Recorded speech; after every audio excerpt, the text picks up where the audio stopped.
দর্শক, গ্যান্ডারিয়া আদর্শ academy school থেকে কলেরা টিকার ক্যাম্পেইন নিয়ে সবশেষ জানাচ্ছেন সহকর্মী রব্বানী বাপ্পি।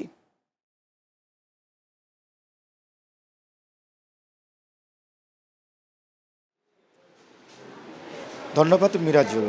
আপনারা যেমনটা জানতে চেয়েছেন, আজ থেকে শুরু হয়েছে কলেরা প্রতিরোধ টিকাদান কর্মসূচি। আপনারা জানেন দেশের ১৪টি উচ্চ ঝুঁকিপূর্ণ এলাকাগুলো চিহ্নিত করে প্রায় ৫১,৭৫,০০০ মানুষকে টিকাদান কর্মসূচি হাতে নিয়েছেন সরকার।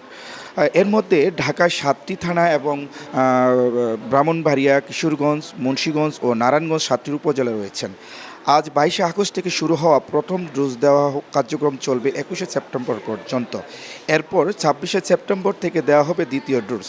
১ বছর বা তার বেশি বয়সী মানুষের এই টিকা বিনামূল্য নিতে পারবেন, তবে গর্ভবতী নারী এবং গুরুতর অসুস্থ ব্যক্তিরা কর্মসূচি আওতায় থাকছেন না।